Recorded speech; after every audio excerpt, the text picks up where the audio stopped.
So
Vamos,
Mrs. Blessing from UK.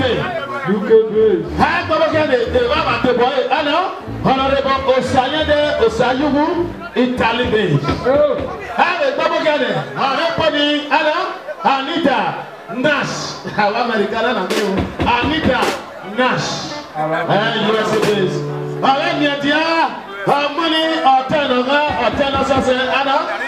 is Igbenabia of Tasawaya, USA based. Allah, community. Ekenasa kenana. Indakara on seven. How much in a Orumbo Gabo? Baba la if you put with your room that way, walk up, mamma, when it comes in, I have a Honorable Tennessee, CEO, Tennessee International Hotel. Honorable Tennessee, CEO, Tennessee International Hotel.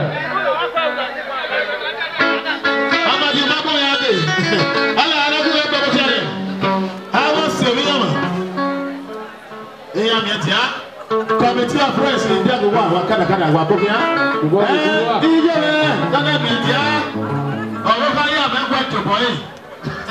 Mammy and a woman in green. I said, I love Kuba. I now what can I said, he does one and I said, he's never know what he does about what I know. I could come very soon. Yare, Kizo, Oya no more, he doesn't wear a more again, and my pay. Oh, Saba, Yaga, good man, Amen. Let us pray. Confident keeping God will give you praise. With you, Lord, is everything, and without you is nothing. The gathering today has been made possible, Lord, by you. Gathering, oh God, on the sake of your son and your daughter for the wedding ceremony. Lord, we pray for peace and harmony. Amen. We lift up, oh God, this occasion unto your divine hands, because we know that whatsoever is committed into your hands is safe and secure. We ask you to come and take preeminence in the name of Jesus. We come against every works of wickedness. Every manipulation of the wicked shall not stand. Amen. We ask, oh Lord, that only your will alone will be done in this place. That every one of God that has come from our respective places will go home the same safe and sound. In the name of Jesus. Amen. Lord, we thank you for this great occasion. For I know at the end of all the glory we ascribe unto you. Amen. Take charge, O Lord. And I declare this place open now in the name of God the Father, amen, and of the Son, amen, and of the Holy Ghost. Amen. Shall we say amen louder? Amen.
together. If your heart are not too busy, for my wonderful daddy is the chairman of today's occasion. Chairman, open speech, sir. Daddy, God bless you. Abemona, clap for them. If you don't clap, you be suspect. If you don't clap, you are a suspect. Clap now.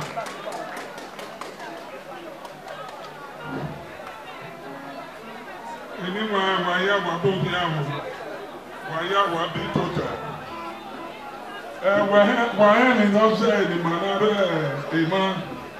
Mafana, Okawa, any man, or ambassador, the Chosa, Ohiye Boma, Gabu, Iwodaru. Okay, only your one community. High Chief, Obuzulu and Domnezulu of Amaya Kingdom.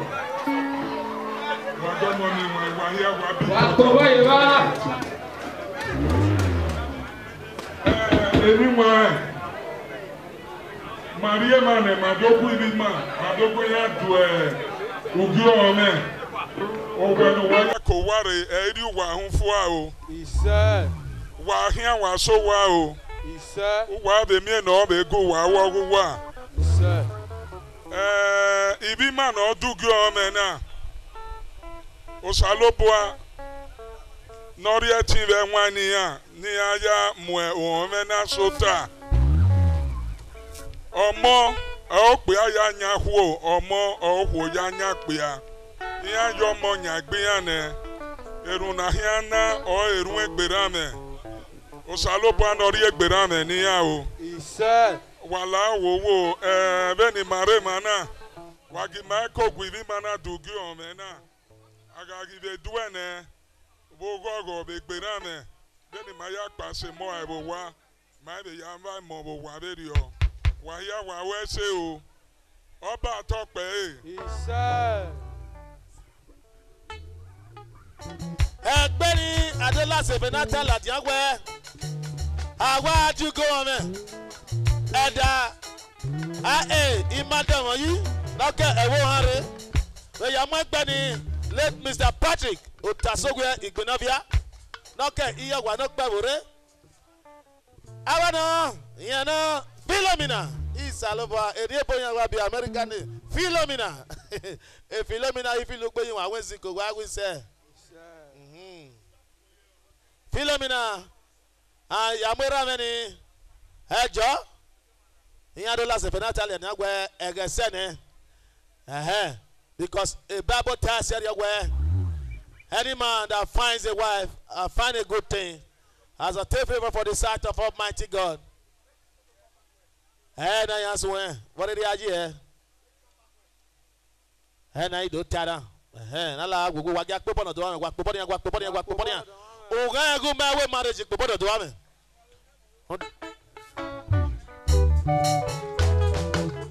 I go work, mommy, Jesus. I go work, mommy, Jesus. I go work, mommy, I go work, mommy, Jesus. I go work, mommy, I go work, mommy, Jesus. I'm not here, I'm not here, I'm not going there. I go work, mommy, Jesus.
Dance to your seat.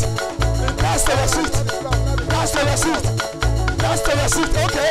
And dance to your seat. Okay. Clear the floor. Where the clear? Dance to your seat. Clear the floor. Everybody.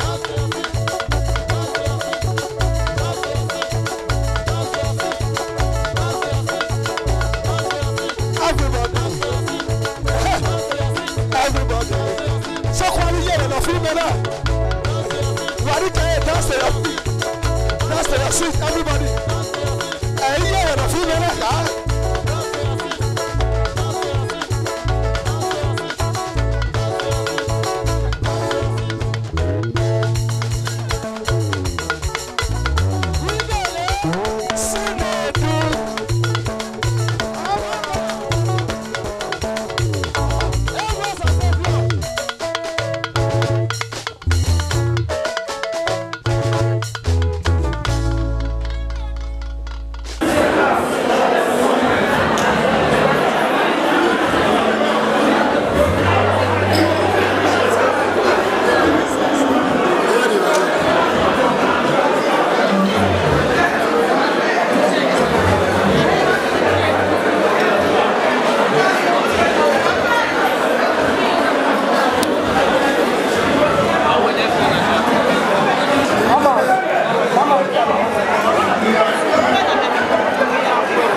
Members of our table, please come and dance with brother and God bless you.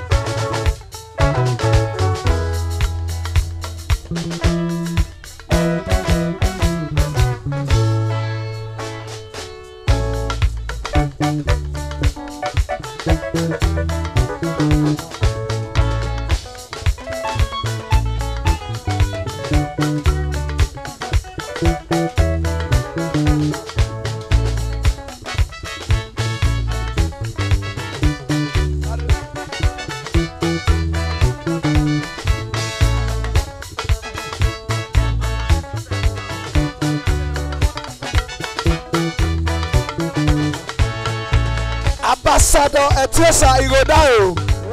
Oh, Kage Loge. In our community.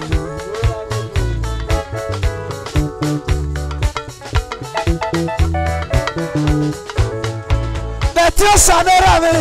Giyaro Yoreo. Ugo Devu Modia. Ekoya Kenyere. Zowere Baba. Zowere Ramenoki. Ambassador Etiesa.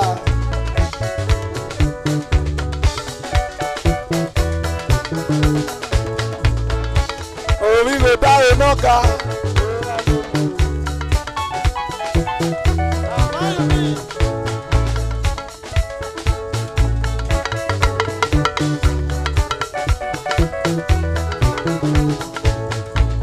Etiesa ne Baba. Iyaro ga yore. Ugo Devu Modia. Ekoya Kenyere. Zowere Baba. Gele Zowere Ramenoki. Ambassador. Mi wage mi be que no guana que respeto. Ambassador Baba.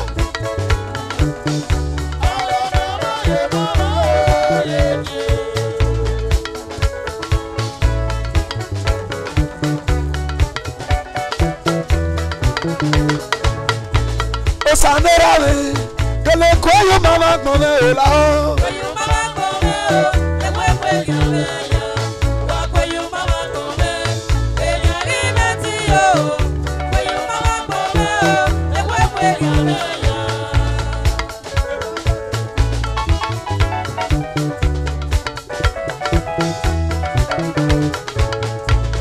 Sanérale, que le cuello mama con el lado.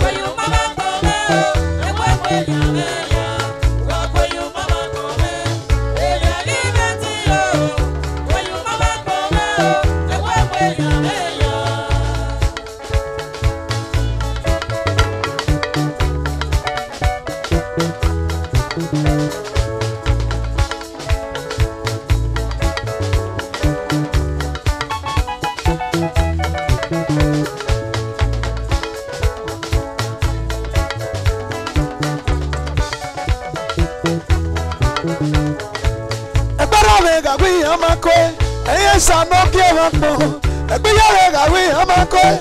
esa no quiero mo, esa no quiero mo. Yo pa veti la gbera, que yo mama come, me cuempe gane ya.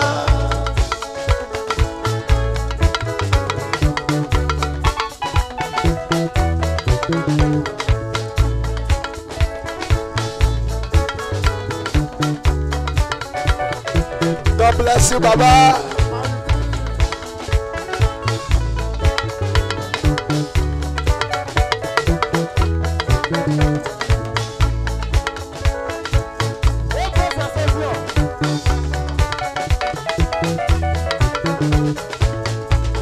Sanérale, que le cuello mama con el lado.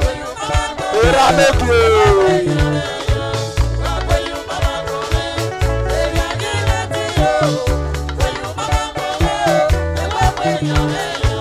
Espera, venga, esa no quiero mo. Espera, venga, Hey, Sanoke Wagbo, God bless you. Sanoke Wagbo, you buy me till I go. Go you mama go. You come back again.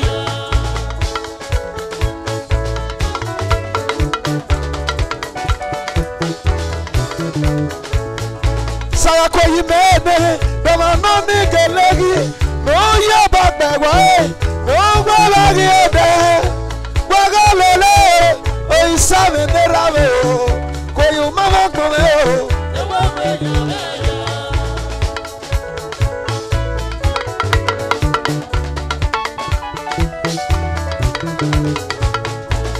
Osane rave, gele ko yu mama kome la.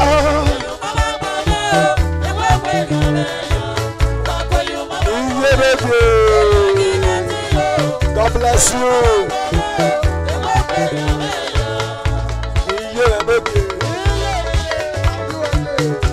You better see money in the use as you like.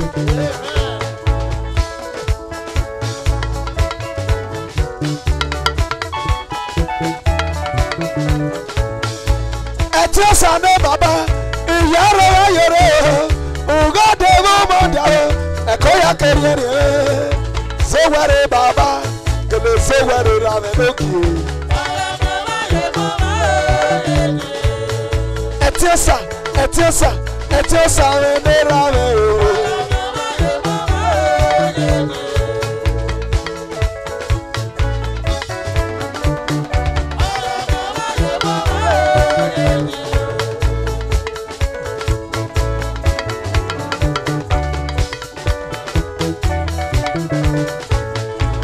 Saberame, que le coyo mama mola.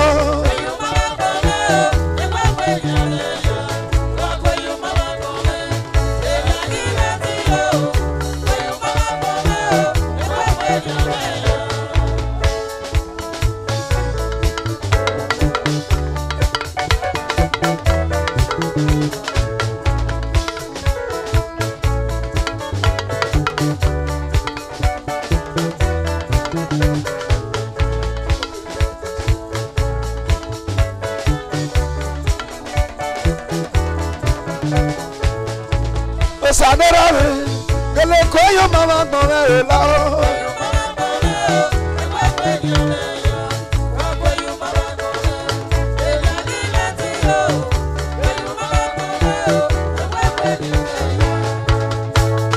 I wanna know you.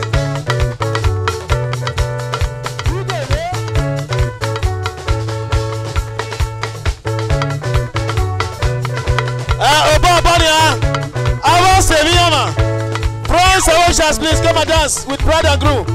Friends and witches. Odewame, Wamudia.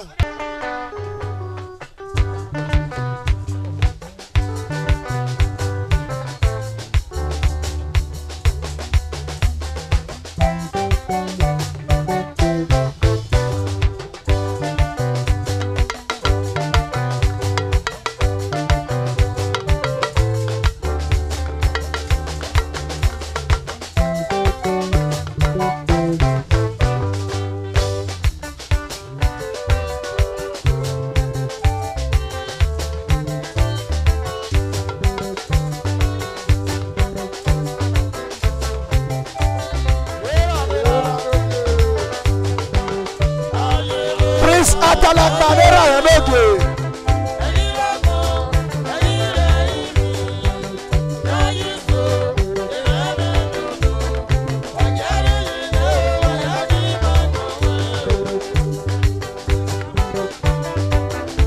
Prince Eweka Akamo Yinaka.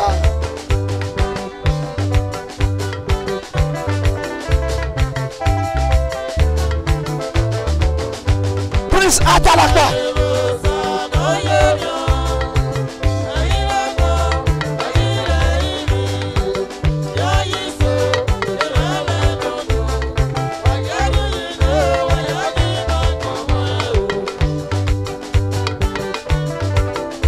Hasta la barrera,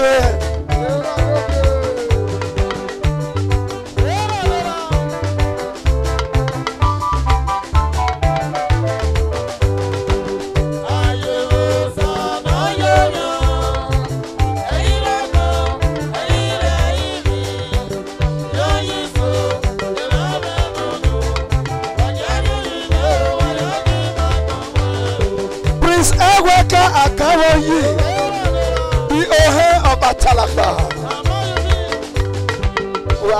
Wesera Remeke, Eweka. Oriaka Oyi.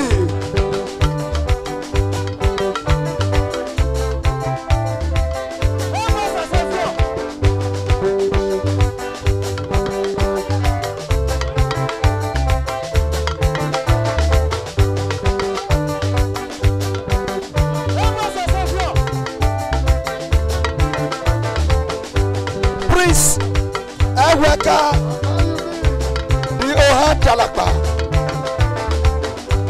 Wesera Remeke. Wese Baba. Mane.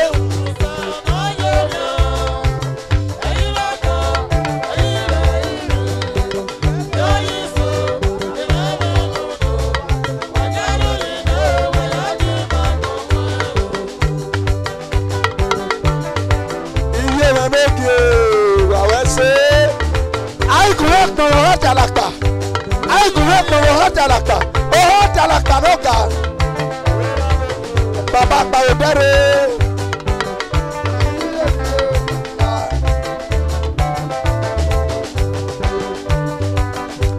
Talakpa no God. I grew up no Talakpa.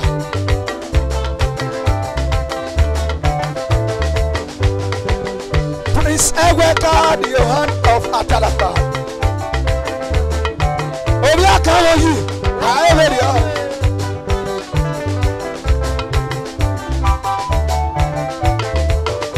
Wese Baba.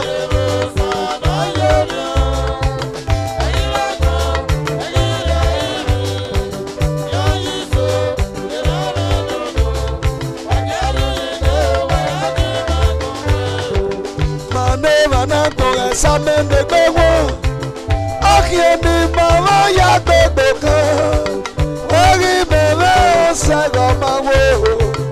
Yẹ̀rọ ayébàdé náà wúyì, ìsànira máa rẹ̀ ṣẹ̀dí adé.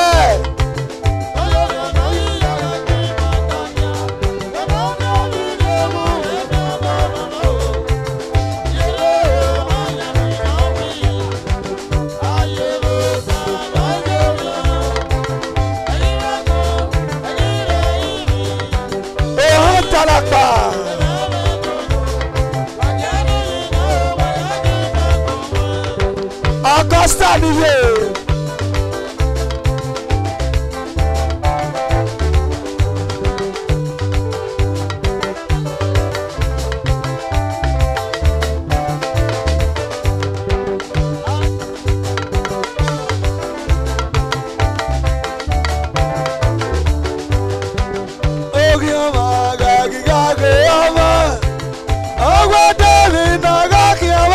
Augusta niye.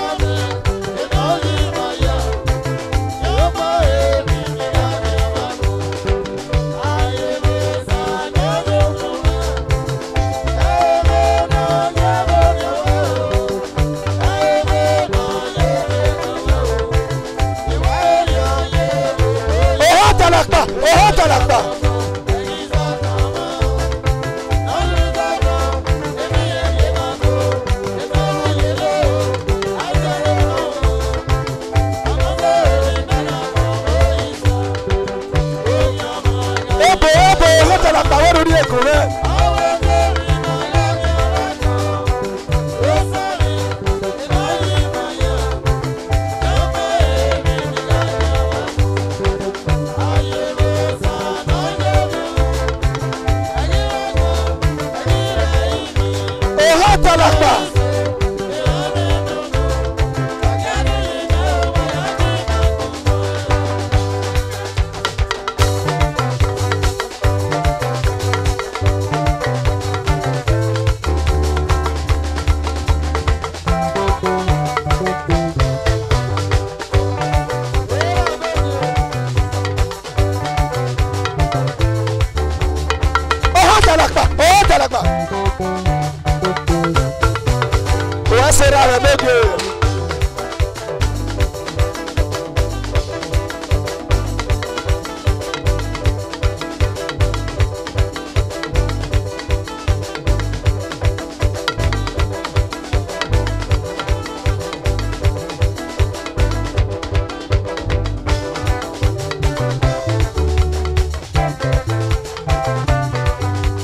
talaka.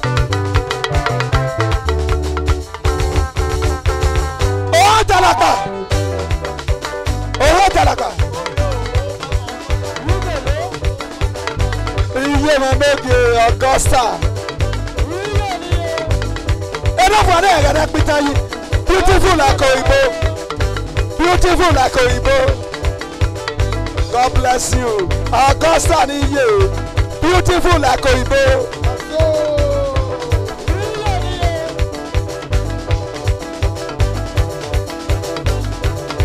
Augusta ni you na make you gonna see money they use as you like money.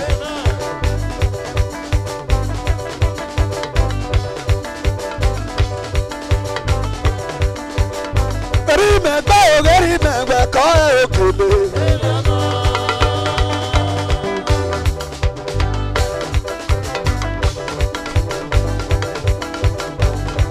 Estela niye, Estela niye, ay bawde de kana. Estela niye, remember, call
Sale cao que me se me pena.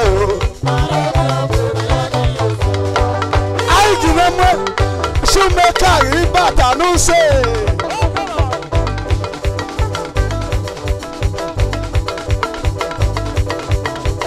Sale cao que me se me pena. Okay, let's go.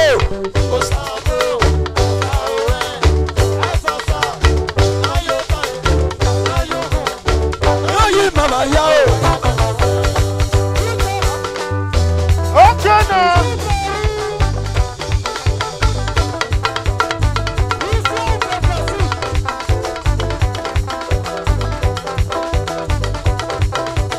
So sale ka o gi ma se lo do na o.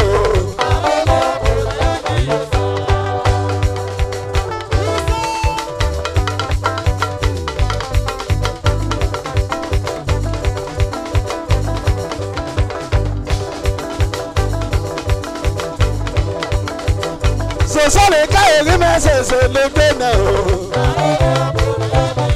Okay. Uwe.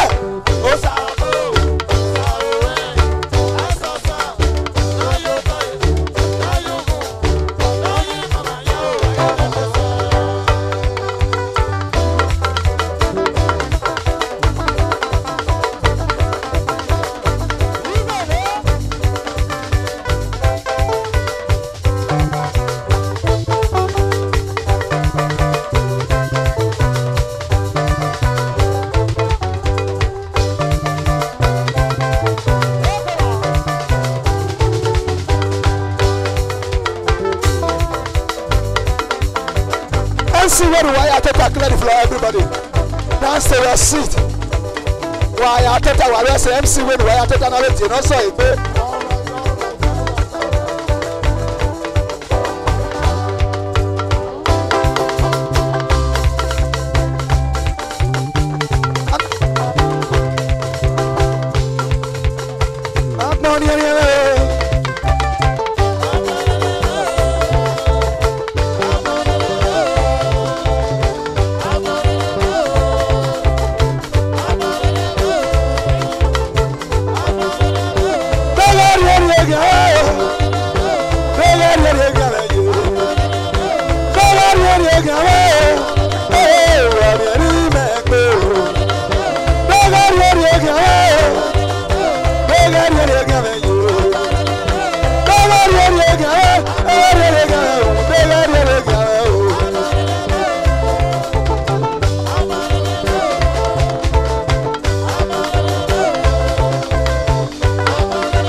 MC when why at attack clear the floor.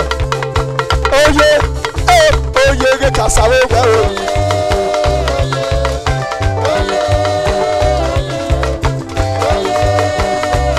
Cassava well.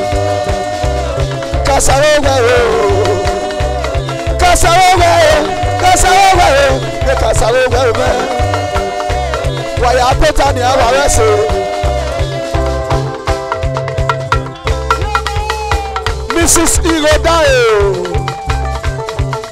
Mrs. Igodao, did you come closer now? Yes, Ali, come closer now.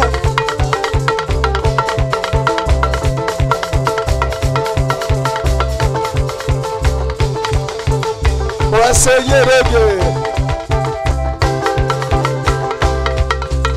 and see when why at a time Penu.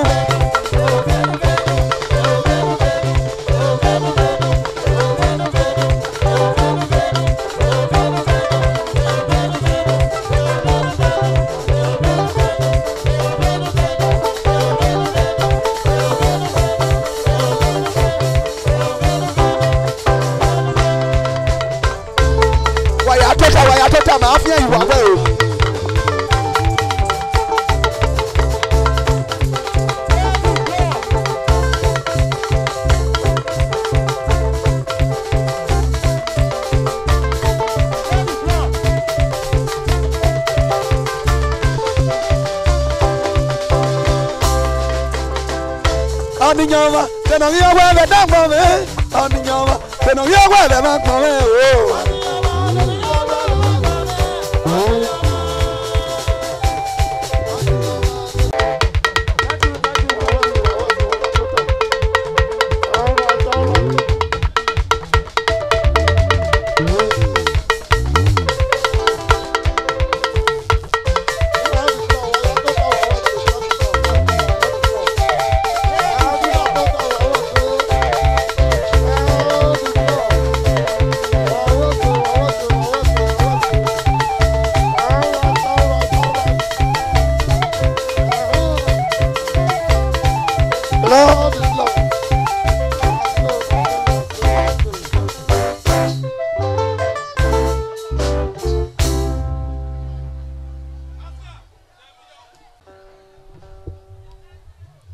Salabame we me sate.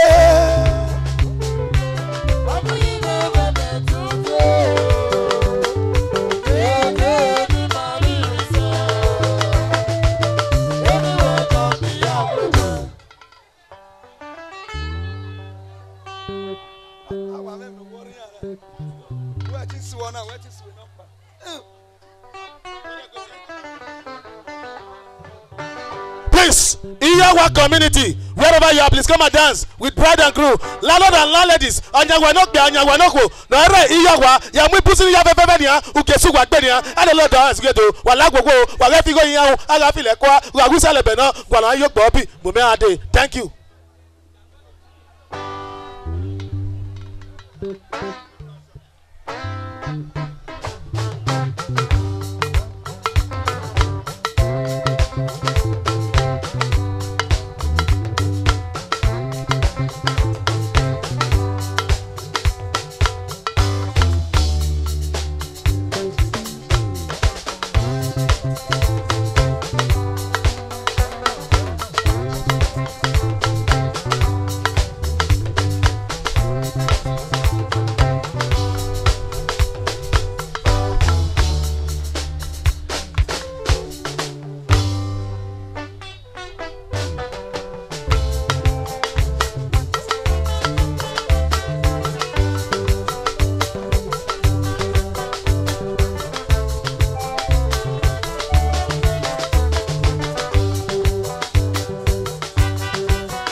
Honorable Stanley Igodao, come closer now.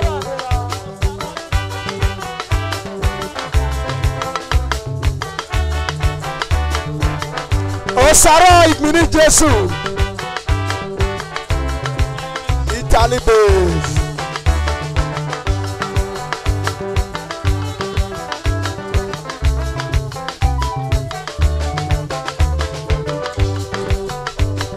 Akmonteri Engbe,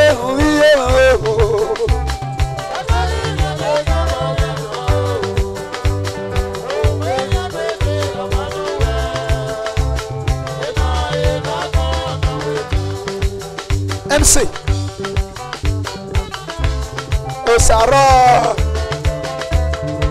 Osaro Igmini Jesu derave. The MC aye. Wese baba.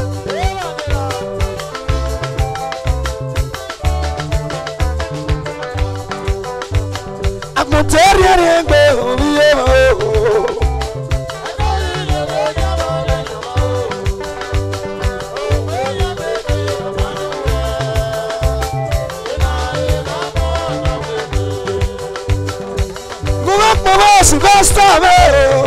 Sylvester ni Mose ìwé ni mẹ́lẹ̀ yá kí o. Sylvester wo ìyàrá ga yèrè. Ìyàrá kí náà wọ́n náà wà ga yèrè o.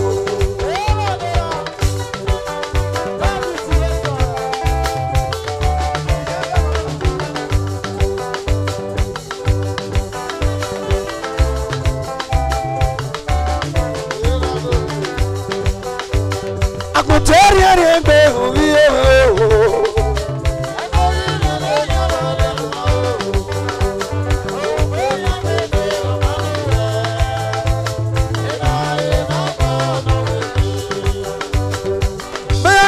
Sani say ni winner, baby no ga kewete no, ni tele go agbon le ga gogo kia. Mena yo gonia, alegi o mana o. Egi ga gi oye me. Ayo, na wa gbo teri eri. O gbagba go na oye me go ni meme mo lo. Agbon teri eri gbe o mi o.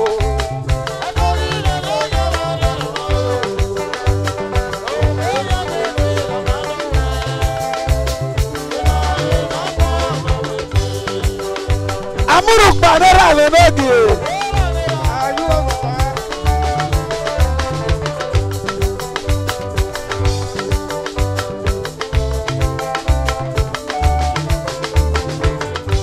Esali roka. Amuru panera le nogi. Momak momo.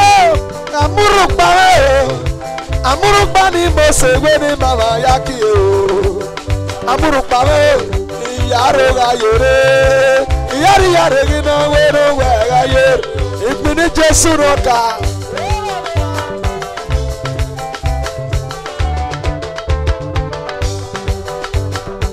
ma you say me say we wina baby no kewete no mi tele gwagmo le ga go kia me na yo go nia awagi o na o egi ga gi oje me Esayo na wa mo terere go gbagbo na oye me ni mele mu lo agbo terere gbe oye o his video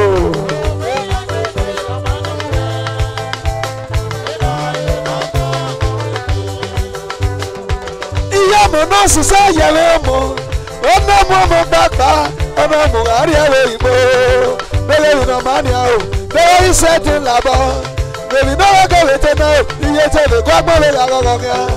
Iye ayo gonia, awagi o wana o. Ayo ye we. Esa o, na wa mo teri ni God bless you. Memu o. Agbo teri ni gbe o iye o.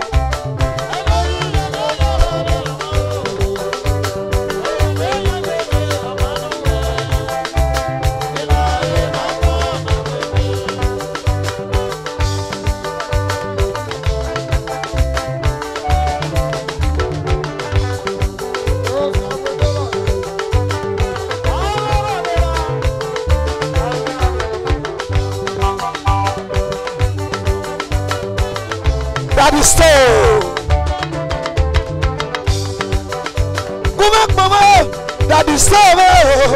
It's only most when in Malayaki. That is so. Yare la yore, yare yare gina weno wa yore. Yere no ke kaudare. Waseye, ake nobo.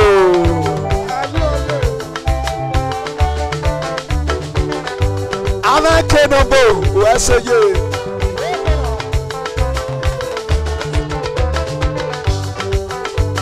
Amutere go biyo.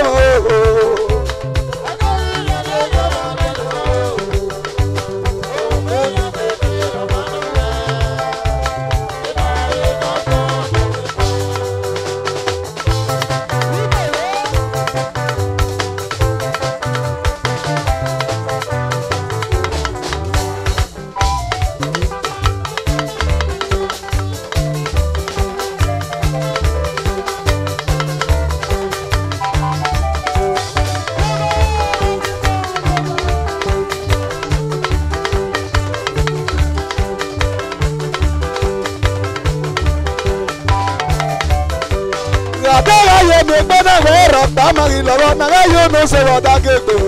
Ẹ̀yẹ́kẹ́ òra rẹ̀ nira, ẹ̀yẹ́kẹ́ òye rẹ̀ níye, ẹ̀yẹ́kẹ́ òra rẹ̀ nira, ẹ̀yẹ́kẹ́ òye rẹ̀ níye. God bless you my friend.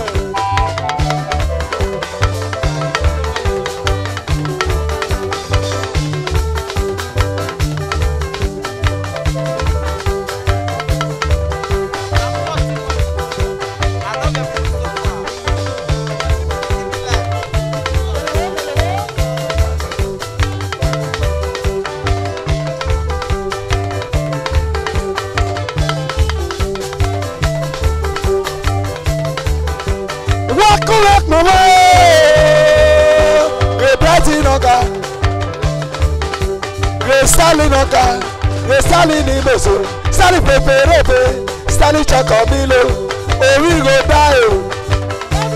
Sali mango, sali mango, sali noga, sali.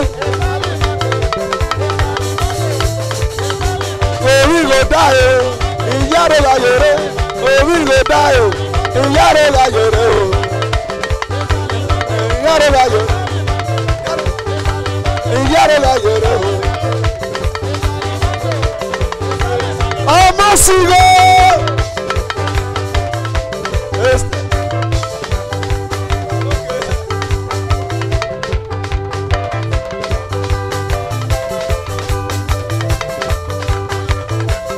Honorable Stanley, Esasi Noga, Wakome Moe, Esasi, Esasi, Esasi, Esasi. Esasi, esasi, oh, esasi, oh. Esasi, esasi, esasi, esasi, esasi, oh, esasi, oh.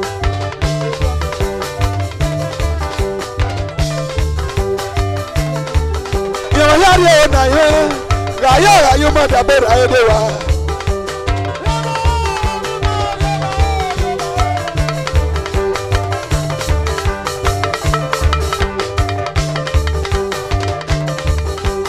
Adéwà yóò mi gbẹ́dọ̀ wọ ọ̀rọ̀ pàmòrì lọ́wọ́ náà lẹ́yìn yóò ló ṣe wọ́dà kéèké o. Ẹ̀yẹ náà wò ra ẹ̀ mẹ́ra sálù. Ẹ̀yẹ kí wò ra ẹ̀ mẹ́ra ẹ̀yẹ kí wò yẹ ẹ̀ níye. Ee sálù nọ́ọ̀ka orí ló dá o.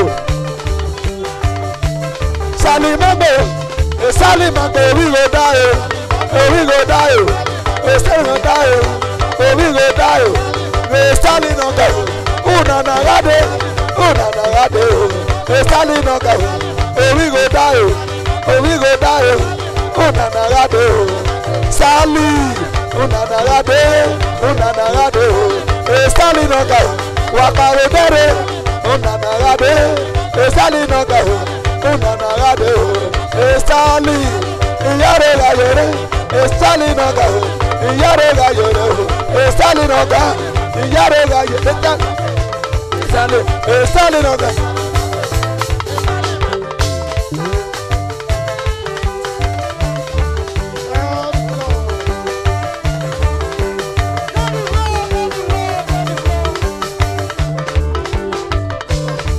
wàyà tó dá ìwà wẹ́sẹ̀.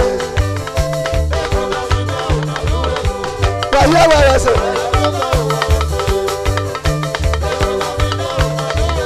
Náwó tí náà sọ yìí pé ẹ̀rẹ̀ ríra o. Náwó tí náà sọ yìí pé. Náwó tí náà sọ yìí pé ẹ̀rẹ̀ ríra o. Náwó tí náà sọ yìí pé. Náwó tí náà sọ yìí pé. Náwó tí náà sọ yìí pé.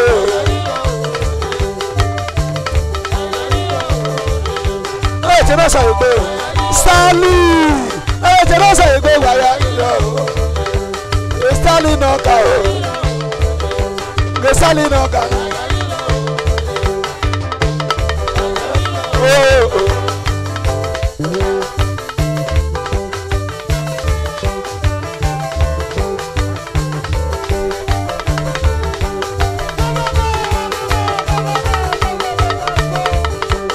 Àbẹ̀wò yóò mi gbọ́dọ̀ wọ́n rẹ̀ pa lórí lọ́wọ́ ẹ̀yẹ́ mi sọ̀rọ̀ dákẹ́tò ẹ̀yẹ́kẹ́ òwúrọ̀ rẹ̀ mẹ́ra ẹ̀yẹ́kẹ́ òye rẹ̀ ní ẹ̀yẹ́kẹ́ òwúrọ̀ rẹ̀ mẹ́ra ẹ̀yẹ́kẹ́ òye rẹ̀ ní.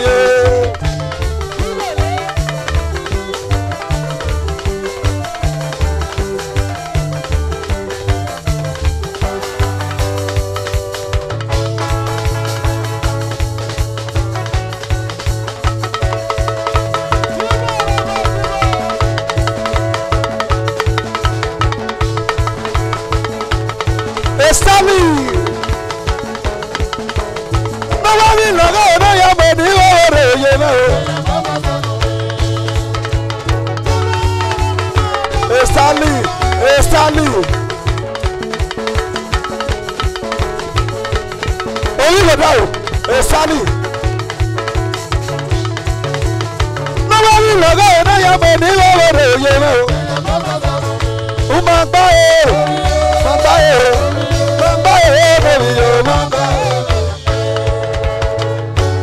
Estali no ka wakpaware biekana.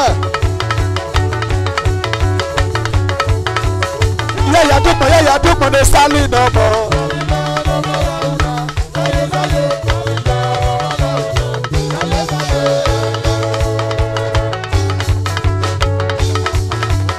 Nobody logo no ya mo ni lo. Clear the floor, everybody, clear the floor. Clear the floor.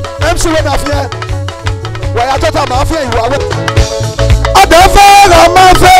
Ọ̀gá rí òye nàgbà lórí màá yẹ wá o.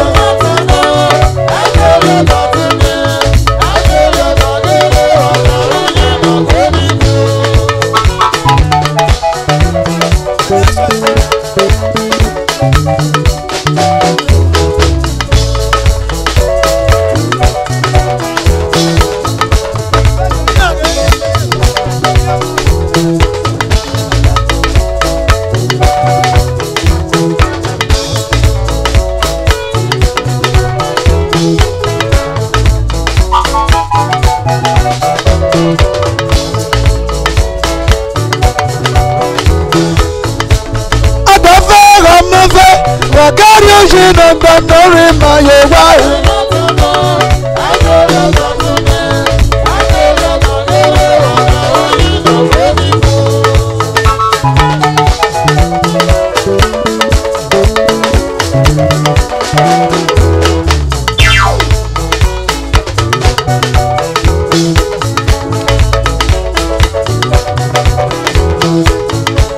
Emi la suru da kwa gwara ke to mere ne.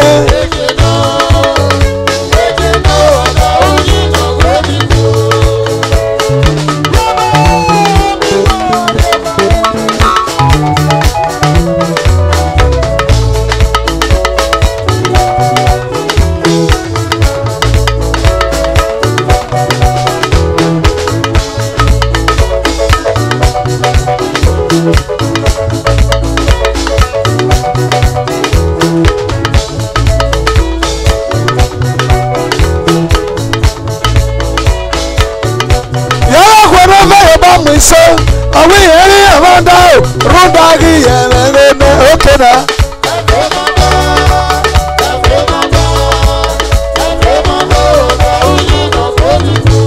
Elibako.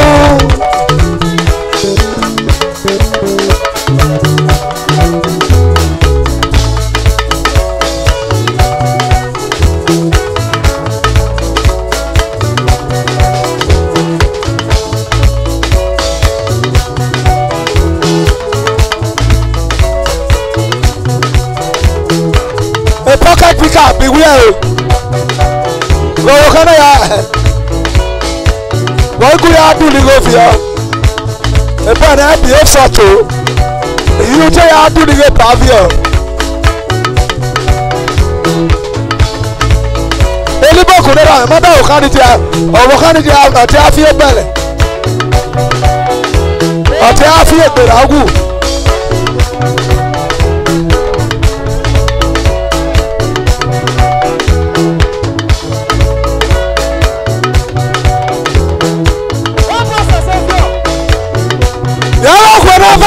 So awi hele hono rudagi hele hele iye doke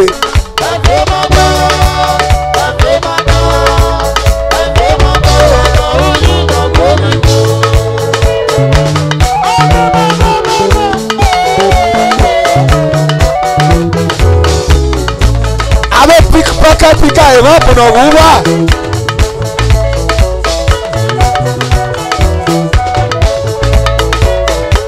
Ologolole mo na doe, yebi ya sunu.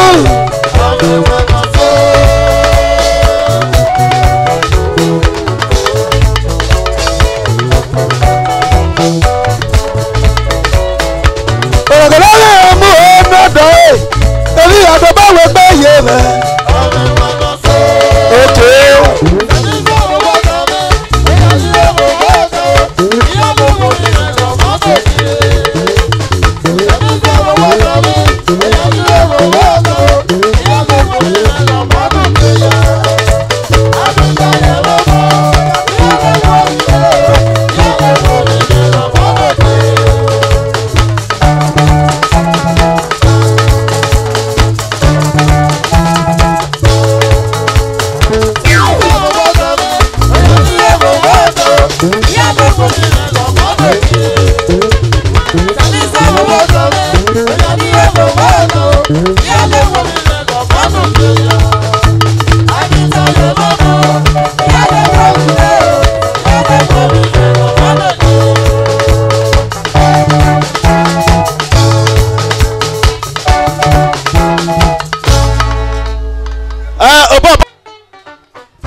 Enough one here.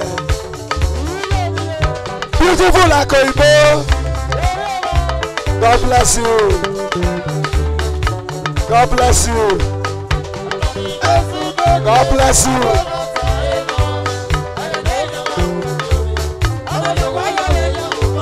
Are you here? You got a corner.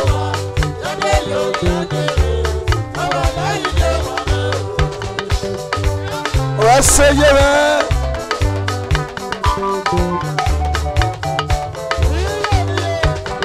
Oh Baba, back man no get sanera, Bavura.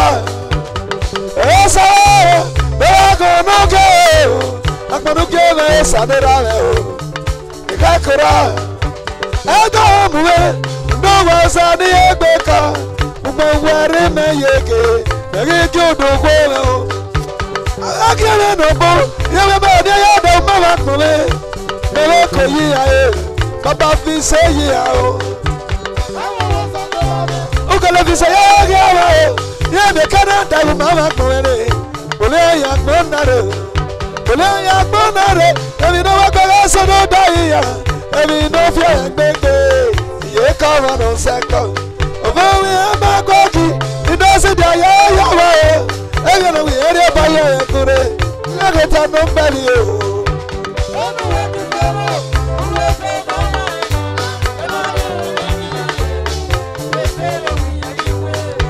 Aizda Isa, una sayana toya, refere magio, agora vaga yasi sapo.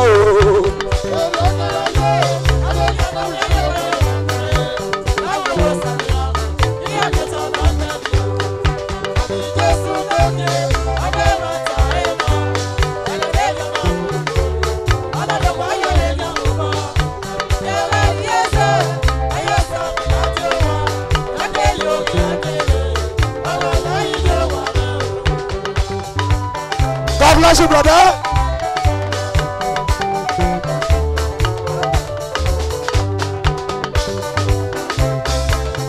Shani.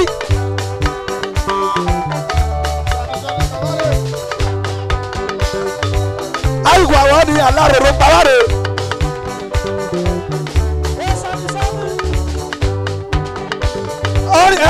Wo gwale eyan na ni de, wo ni de no fio.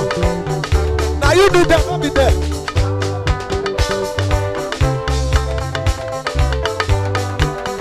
God bless you. My power salary is up by a no. If we not many yeke, remember that. I can see another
God bless you. Okay, you come now.